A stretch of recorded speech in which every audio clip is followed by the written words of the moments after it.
Greetings, everyone, and welcome to our Going Global, Preparing for International Opportunities webinar. My name is Stephanie McIntyre, and I am the Associate Director of Career Education within University Career Services. In addition to myself being able to have the honor to prepare and deliver this information to you about global opportunities and how to network and engage with such opportunities that can really help you to expand your network and identify some next steps, whether that's an internship in another country or full-time employment. I also have two guests with me today who will help aid in that conversation. We'll have Meredith Doubleday. She is from our UNC Russian Flagship program. And we also have on the line Mira Single, and she represents Peace Corps. I'll just have them take themselves off of mute. We'll start with Meredith and then Mira, just to share a few words about themselves and their program. And then in a few minutes after some career services content, you'll hear some more details about their program and what they have to offer. Meredith? Thank you, Stephanie. Hi, everyone. My name is Meredith Doubleday. I am Assistant Director of the Russian Flagship program, which you'll hear more about in just a few minutes, but it's an exciting way to combine language study while also being able to study abroad and get access to funding for it, all things we like.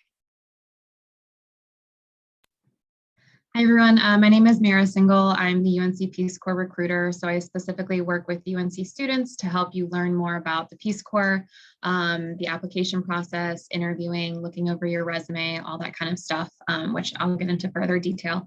And I'm also a current graduate student here at UNC. So thank you.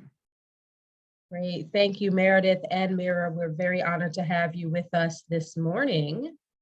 So I'm going to outline just some content that we will be covering in today's session. Number one, just reflecting on the value of global intercultural fluency. What does that mean and how can you promote that?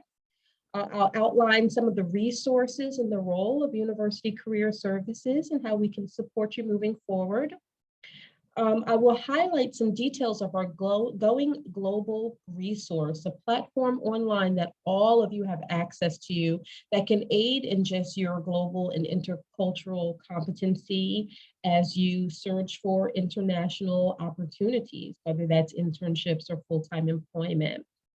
I'll turn it back over to Meredith and Mira at that time so that they can share a bit more information about their programs respectively, and then reflect on a few local global experiences for those of you who would like to experience developing some of these fluencies prior to having an international experience. There is much that UNC already does to engage with the local community to help you in that area. So as I mentioned, this concept of global intercultural fluency, exactly what is that? And so as you think about the world around you and how you're looking to engage within your upcoming career path, industry of choice, you want to make sure that you are reflecting on your respect for, your ability to learn about diverse cultures, races, genders, sexual orientations, beliefs, religions of all types. And through gathering these experiences now will help you to open up doors for understanding and your ability to engage with individuals who are like you, as well as unlike you in many different ways and identities. So Career Services, we help you do this in so many ways. In addition to being able to schedule appointments with us for resume writing, exploring your major and how that is preparing you for diverse career paths, we also want to help you to identify the type of global experience you would like to secure. And so you'll learn about two examples of that this morning, as well as some local experiences that you can have to help you develop these skills. We also help you take an inventory of the experiences, the skills, the strengths that you already possess. We'll help you reflect on how you're communicating these skill sets and experiences on your resume that will speak to your growing brand as you are pursuing all types of experiences, but particularly global experiences before that opportunity, during that experience, and that reflection afterwards. Will help you to research those experiences and then to identify the appropriate approach for you to secure opportunities. Let's expand more specifically on a resource that we invest in that can absolutely support you in your search for opportunities outside of the United States. On careers.unc.edu, you can find an abundance of resources related to career services. And most specifically on our resources tab, you will find these online platforms in which you have access to by way of your onion and password for free as a current UNC student. Particularly as it relates to Going Global, this platform provides you with country career guides specific to over 100 different countries, 1,000 different cities, information related to H-1B visa types, an employer directory that spans the globe. And so this is a very comprehensive resource. When you go onto Going Global and access it by way of your onion and password, you'll be able to access these career guides, do a job and/or internship search. But in addition to being able to identify specific opportunities to apply for, one of the most important resources that I believe that Going Global houses is industry coupled with cultural information. The way academics and business is handled within the United States is often very different from a cultural perspective as the types of experiences you would have in other countries. And so this can support you in understanding the cultural implications of and dynamics of working, living, and studying in other countries and other cultures. That can prepare you also in resume writing and how you may want to shape your resume or international CV based on the implications and expectations of how the workplace works within other countries. Here is the landing page when you access Going Global. As I mentioned before, you're going to be able to search for job opportunities, remote opportunities, as well as internships across the globe. Over 100 countries are represented, and that is equates to over thousands of cities. You'll be able to open up those career guides where you'll be able to search for information related to the specific country, a specific city, as well as opportunities here in the United States that have international ties. University Career Services, we emphasize a lot the value of expanding your professional network and developing relationships right now that can then span the test of time as you come upon opportunities to secure an internship or a job, whether that's here or abroad. So securing some of the contact information within this employer directory can absolutely support you in being in communication with individuals who represent different companies and organizations across the globe. One of the things that Going Global also houses is tutorials and YouTube videos for just about all of its functionality to allow you to really make the most of your user experience, to be able to tailor your profile to your specific cultural and industry needs. And University Career Services, what we can do then is have more personalized conversations with you to, number one, make sure you're using the most out of the functionality on the platform, but then reflect on your needs to make sure that that is embedded in your brand and the way you speak about yourself whether that's your resume, your cover letter, or throughout the networking and interviewing process that are before you. We want to make sure that you're accessing us through Handshake to schedule ongoing appointments with us. In addition to accessing Going Global through our resources tab, you're also able to access Handshake through that same resources page. If it is the first time that you are utilizing Handshake, you do not need to create a new platform, a new profile on the platform. As a matriculating student, you already have a profile created. What we'll encourage you to do if it's your first time accessing it is to enter in your onion and your password, and this is one of the first landing pages that you'll see. To schedule an appointment, you would want to click on this first red arrow right here corresponding with the Career Center button, and then you would click on the Appointments tab below.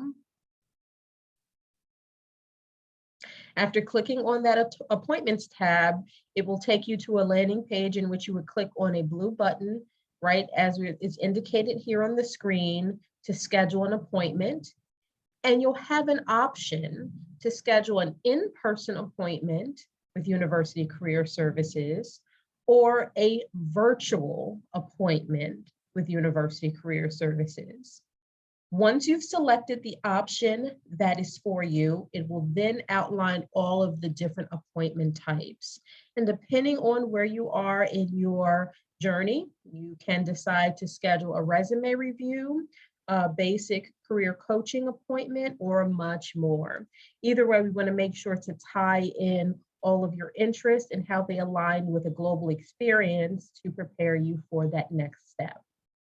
I'm going to turn it over to Meredith at this time so that she can share more details about a specific global opportunity that may be aligned with many of your interests and profiles.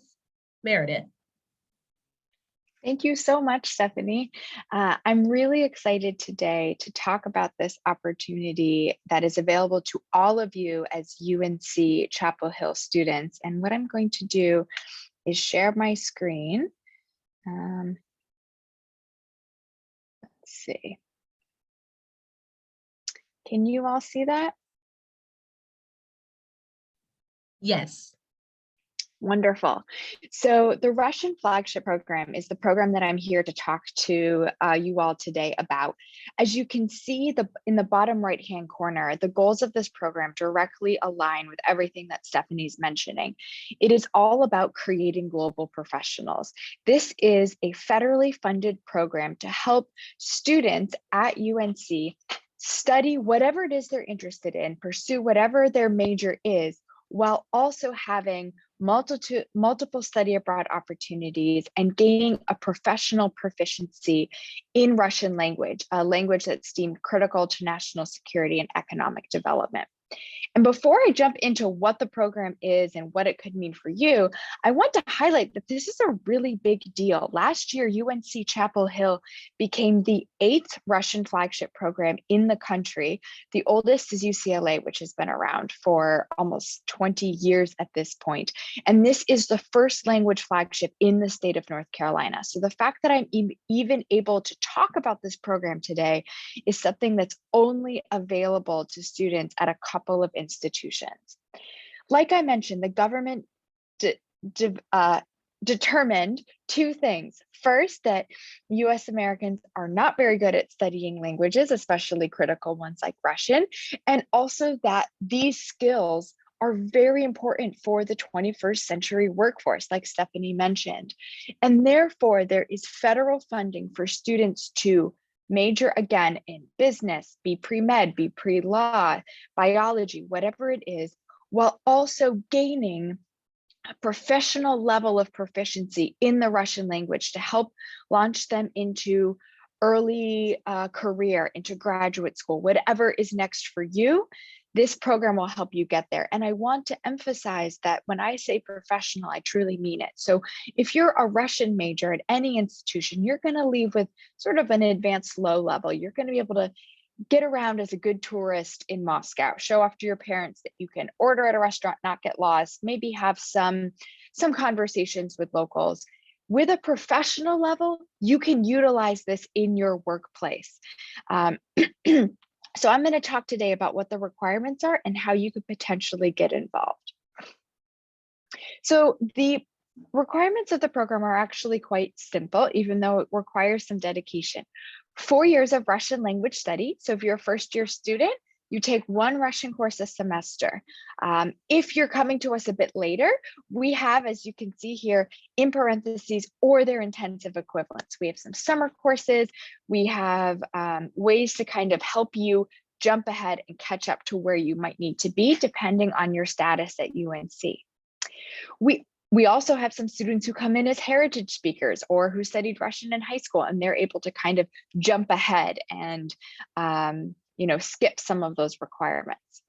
Then we have a summer study abroad in a Russian-speaking country. So this can be Russia, this can be Kazakhstan, this can be Latvia. There's so many places where Russian is spoken besides Russia, where you'll have your first immersive experience, your first time living with a host family, your first time taking courses abroad, first time having those cultural immersive opportunities, and first time developing those intercultural competencies that are so incredibly important as global professionals. And lastly, all of this will prepare you for the capstone year in Almaty, Kazakhstan. And you might be thinking, okay, Kazakhstan. Kazakhstan is one of the most incredible places. It is sort of becoming the head of Central Asia, a location right now where China and the US are both equally focused on. And we have an event later this week with someone who works at Ernst & Young in Kazakhstan who's coming to talk to all of our business students, and you're welcome to join that event. There's so much going on in Kazakhstan besides, Borat and all the things you might be thinking of. You'll see here in the background, big Almaty Lake. So Kazakhstan, besides being Almaty is sort of a business hub, it also has an incredible nature, and the opportunities that students have had to explore and take advantage of being a study abroad student, in addition to all of the sort of business and resume building experiences they're gaining, makes it a really memorable experience. What do you do on this capstone year? So you continue taking advanced language courses with the students from the other flagships. So like I mentioned, there are 7 other flagships across the US. You will be in the trenches with those students from those 7 other programs in an experience that's very tailored to your needs and your language level. You'll also take a course in your major. So if you're a bio major, history major, whatever it is, you'll take a course in your major at the local university with other Kazakh and international students. So you're getting both sides of the educational experience, which I think is phenomenal. You're kind of getting to see how your subject area is taught on the other side of the world, and your language is at that level for you to participate and submit work and do all the things that any other student is doing. You will also, so coming back to global professionals, complete a professional internship that is specifically aligned with your academic interests and professional goals. So when you leave this program, you not only have this ridiculous level of proficiency in a critical language that you can use in government work or in the workforce or graduate school, but you're also going to have significant resume experience abroad to help launch you into whatever's next for you. And then, of course, this is a very highly tailored program, and these are the things that I like to emphasize, but also a no-brainer, an academic year abroad. It comes with all the amazing things that comes with a study abroad experience. You have a homestay with a Kazakh family, you get a tutor, a speaking partner, you have excursions and overnight trips. It's a wonderful way to spend an academic year. Not only are you able to access multiple study abroad opportunities, but you also get, as a flagship student, financial support for these programs. So there's direct financial support for students in good standing for those summer programs that I mentioned, for the capstone year. In addition, you are given preferential consideration for those super competitive government awards, to study languages like Critical Language Scholarship, Gilman, the Boren Scholarship. These are all programs that you might have heard about that support study abroad. They're highly competitive national awards, and it makes sense that you get preferential consideration because the government is already investing in you and they want to maintain that investment. If you are ROTC, this program is truly a no-brainer because there's even more funding that I can throw your way through the ROTC Flagship Initiative. So we should talk later if that hits your profile. Although the focus of the program is access to these multiple study abroad experiences that put you in situations to prepare you for a global workforce, my favorite part about Flagship is the community back here on campus. So because students come from all different academic backgrounds, majoring in all different things, it's a very diverse but very close-knit community where you're going to get to know other students across campus and other instructors that you otherwise wouldn't. We have individual tutoring that's going to help you stay meeting those proficiency benchmarks that we put in for you. We have so many events. We have a game night later this week. We do film nights. We have cooking nights. We do career talks. We have ambassadors come. There's the meeting later this week with the Ernst & Young consultant that I'll put in the chat after this. You name it, we've done it. And of course, personalized advising is very important to us because we want you to be able to pursue your major in addition to these requirements. We want this program to complement all the things you're studying, not prohibit you from anything that you're interested in doing. So we sit down with you and your other academic advisors to plot out a plan to make sure all of this fits.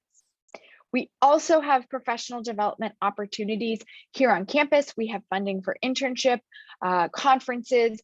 There are also our students just jetted off in person to Seattle to participate in conferences and hackathons. There's a lot of support and money to help, again, pad your resume and help you find ways to apply Russian language to the things that you're interested for your career or for graduate school. To learn more about the program, you can contact me. My name is Meredith. I'm Assistant Director. If you go on our website, russian.unc.edu, you'll see under application, we have a form that you can complete that isn't you signing your life away to me just yet. It's just letting me know that you're interested in finding out more, and I will follow up with you. In the meantime, we post a lot on social media, especially Instagram, where you'll find out more about Russian language and cultural opportunities. We have some things in English, some things in Russian. It's a great way to follow our events. You as students at UNC are all part of our larger Flagship program and community. So you're welcome to start coming to some of those to kind of get a sense of what they are. So I will pause there because I threw a lot of information at you, and I'm going to put my email address and that event in the chat, but I'm very happy to take any questions that come up.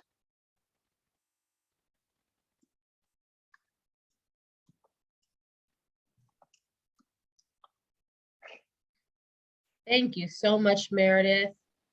Just going to open it back up to the crowd if you'd like to take yourself off of mute to ask any questions of Meredith, or if you feel more comfortable putting something in the chat, you can do that as well. Thank you, Stephanie. We do have one question. If international students are eligible, unfortunately, since it's a federally funded program, it is restricted to permanent residents and US citizens. But we welcome you to come to our events. We have many of our international students from Russia and other Russian-speaking countries who have come to sort of get to know some of our students. And we would love, if you're interested in Russian culture and not from one of those areas, you're still welcome to come to many of our events are for every level of language learner. Any other questions I can help answer? Even if Russian language is not for you, I do really recommend our event that we're having later this week, just to get more of that idea of, talking about intercultural competency and what the workforce is looking for and how we need to prepare for a global life as a global professional. I think this would be something that would interest all of you as students who are already on this call and interested. If there are additional questions, please feel free to shoot me an email. I just put my email address in the chat. Would love for you to follow us on social media, sign up for a newsletter, and stay in touch. Thank you so much. Thank you, Meredith. Real shock. We're going to move The forward assumption now is with Mira. not only If notice you, you move down along the aggregate demand curve, move shorter and aggregate spike. All prices down, right? Everything was assumed to be equal to the actual inflation rate. sounds like someone does not have their mute Okay. on. If we can make So sure that we have everyone has their lower mute. inflation, a higher real growth rate. So the answer there for this first one is the inflation rate will be lower, real growth rate will be Looks like higher. someone does not have their mute on. If you can ensure that you have your mute on, thank you. All right, and we'll turn it over to Mira. All righty, thank you so much. And Stephanie, thank you for having me here today. So my name is Mira. Like I said before, I am the UNC Peace Corps recruiter. I'm actually housed in career services, so I get to see Steph all the time. Going below full employment. I fall below full employment. I'll give you the answers. All right, sorry about that. So yeah, I'm housed in career services and I meet with students one-on-one and also host a variety of different events throughout the semester. So please feel free to reach out. You can schedule an appointment through Handshake. So just a little bit about me. I serve in the Peace Corps for 3 years actually, but Peace Corps typically tends to be 27 months or 2 years of service. So I served from 2016 to 2019, and my first 2 years I was working in agriculture. So I was working with subsistence farmers, local community groups, agroforestry projects, and then also did a lot of work in malaria and youth development. And then I extended for a 3rd year and I moved to the capital of Senegal, which is Dakar. And that's where I did data visualization and mapping GIS work. So the really cool thing about Peace Corps is that while we have, our main sectors, you can also pull in your own interests, which I'll talk a little bit later on. But when it comes to Peace Corps, basically we have 3 main goals, and it kind of comes down to being our technical goals and then also our cultural goals. So when you think about Peace Corps, oftentimes you think about the trainings that we do with the communities we're assigned to, whether that's agriculture, health, education. So on one side, we do have this technical goal to provide trainings to men and women in interested countries that have specifically asked for those trainings. And then goals 2 and 3 tend to be more of our cultural goals. And that is this whole idea of promoting world peace and friendship. And that's through the common understanding that at the end of the day, we pretty much all want the same thing. And that is to live in a healthy and safe community. We want our kids to be able to go to school and have opportunities. And the best thing I think about Peace Corps is that you get to promote all of those things at the local level, grassroots level. Just like the Flagship program, a lot of our volunteers live with the host family. So you're living and working at the local level in a community that specifically asked for a volunteer. You oftentimes will learn a new language. I learned Pular, which I had never heard of Pular before I left for Senegal. And in the first 3 months of your service, you will have intensive language training, so like 4 or 5 hours a day. You will have technical training in the sector you're working in. You will have cultural training, so that when you go to this new country that might have a different language, a different religion, different cultural norms, you will know what those norms are. So hopefully you don't make a fool of yourself, although people tend to understand that you are new to a country and will help you with that. And you also receive medical training and safety and security training in those first 3 months. And then you have 24 full months of service in your assigned community. So within Peace Corps, we have 6 main sectors. Like I said, I was in agriculture. We also have environment, youth development, health, education, and community economic development. So a pretty wide variety. And one of the nice things about Peace Corps is your background does not have to be in the program that you might eventually work in. So I was political science and urban planning in undergrad. None of those things really match our main sectors, but I was in agriculture, and that's okay, because a big part of your Peace Corps service is those 3 first months of pre-service training, where you will gain those skills and most importantly, be able to host and conduct trainings in the local language.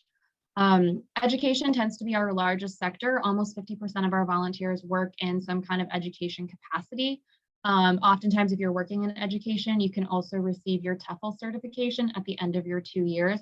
which is a big bonus for people who are interested in continuing with international education opportunities.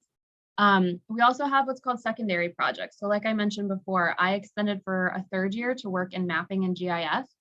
Peace Corps really promotes this idea that if you have specific skills and interests that aren't part of Peace Corps, you can bring those into your service. So we've had some really cool events like soccer programs, someone started a running club in their community, cooking classes, music lessons, all things like that, that if you're interested in those things, you can make that a part of your service, and that's what makes it special. So pre-COVID, we were serving in about 65 different countries. We serve all over the world. We don't have language requirements for any of our countries except for Spanish-speaking countries. So if you don't have a background in language, do not worry about it. Again, Peace Corps will teach you the language you need to know, and you have continued abilities to, opportunities to learn more about that language throughout your service, and Peace Corps will reimburse you for tutoring. So it's also a great way to be at an advanced level of language. So just with our Spanish-speaking countries, you are required to either have 4 years of high school Spanish or 2 semesters of university level Spanish. And like I said, we serve in a variety of different countries. So if there's a specific geographic location you're interested in, we probably serve there. So just some basic logistics. Peace Corps does require you, because it is federally funded, you do have to be a US citizen and you have to be at least 18 years old. A lot of people apply for Peace Corps right after they graduate because you do have your bachelor's degree at that point, but there's no maximum for serving in the Peace Corps. So our oldest volunteer was actually 87 when he finished Peace Corps service, so you can do it at any point in your life. But it is a great opportunity for young adults who have just finished college and want to apply some of the skills you've learned in college into a real life setting. And it's one of the best ways to gain professional international development service. So just some benefits real quick. So we do recognize that you are a Peace Corps volunteer. You're volunteering 2 years of your life and your skills, and you're living at a very rural level. So we do not expect you to pay for anything throughout your Peace Corps service. So you are provided with a living stipend each month to pay your host family, to pay for your housing, your transportation, anything like that. So that's all covered. Your housing is provided, whether you live with a host family or you might live in a community on your own.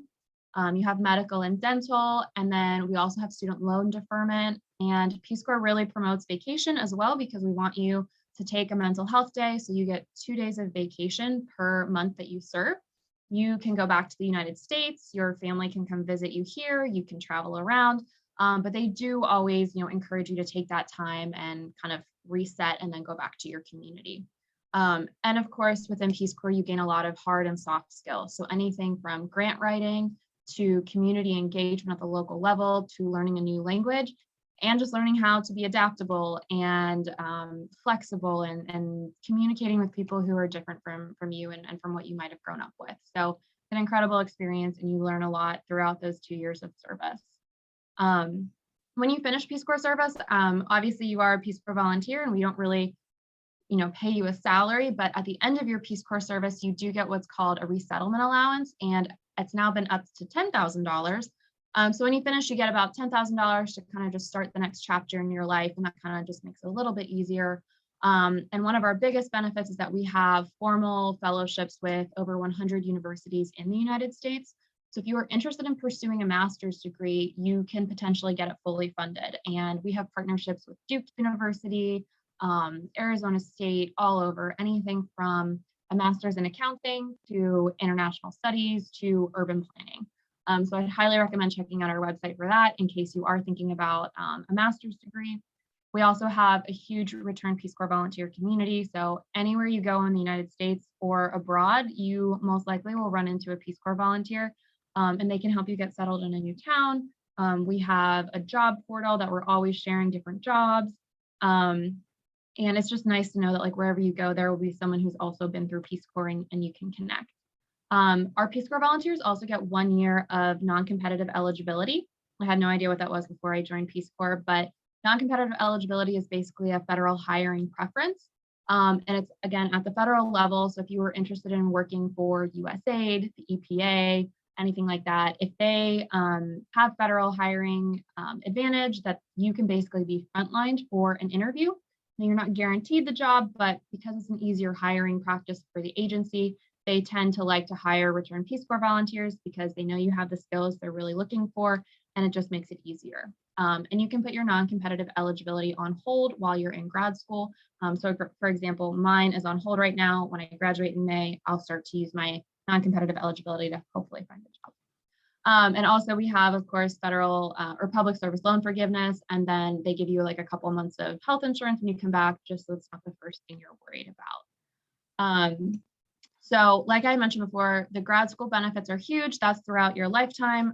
So if you are interested, I would highly recommend checking out our website. Just type in fellowship into the search box and you can look at everything from what state you want it to be in, the subject, how much you'd be willing to pay, any of that, and they can give you all of that information and the contact for that program. So I did obviously just throw a lot of information at you, but if you are interested in learning more about the Peace Corps, I highly recommend just scheduling an appointment one-on-one with me. We can talk about what your interests might be. We can talk about the resume and the application process and talk about any questions you might have when it comes to serving in the Peace Corps. So thank you. And let me know if you have any questions right now.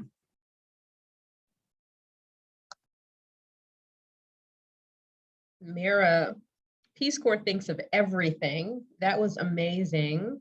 It sounds like such a wonderful opportunity. Is there anyone who would like to either share a question in the chat or take yourself off of mute to ask Mira a question at this time?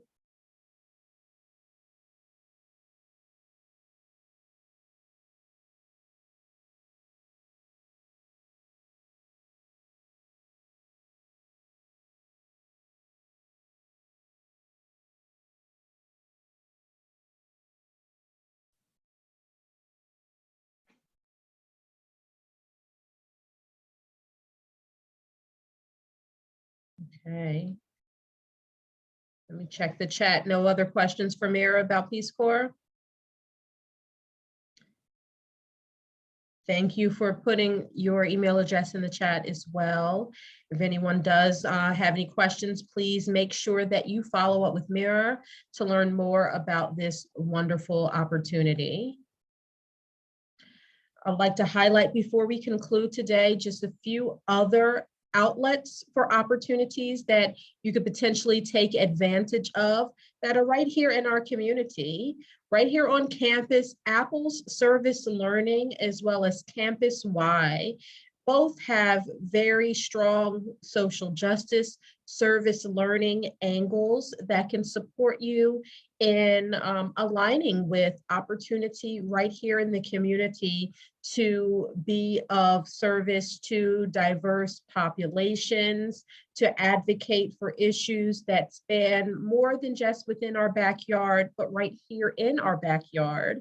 So I would encourage you, because possibly studying abroad or travel right after undergrad, while it is amazing for many of our students, it may not necessarily align with your needs or interests. But the concept of developing global and intercultural competency is important, whether or not your career path is going to take you locally or around the globe. You still want to have those same competencies.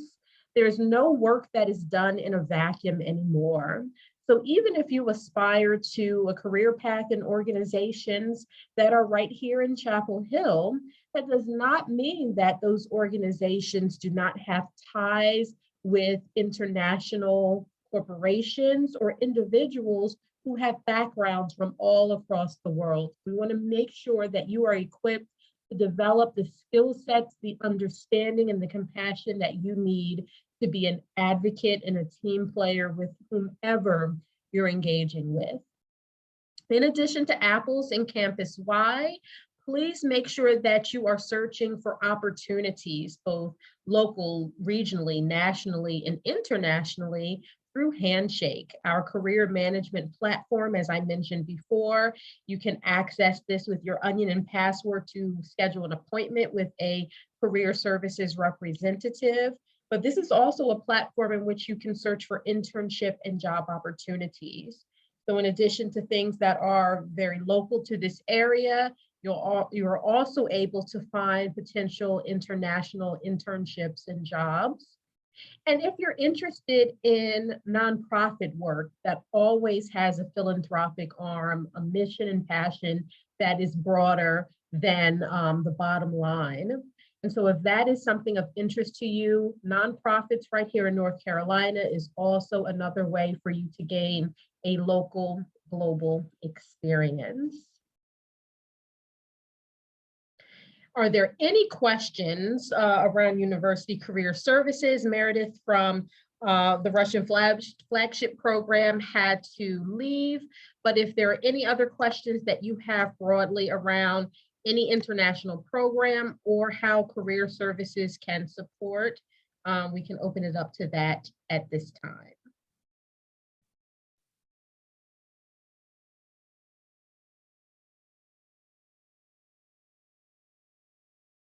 If not, I want to thank you all for your time today and participating in our Going Global workshop. Hopefully this has provided you with some wonderful information around international opportunities, and much broader than that, just the value of you developing competencies that can take you both locally as well as internationally.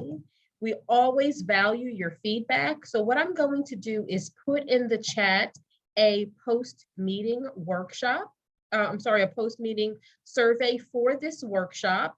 That'll only take you a couple of minutes to complete.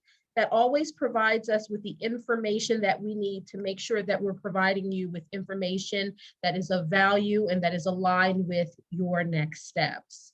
We thank you for your time today. You have our contact information, and we look forward to you reaching out to Mira. We look forward to you reaching out to Meredith, and we also look forward to you scheduling an appointment with Career Services. Enjoy the rest of your day, and thank you for your time.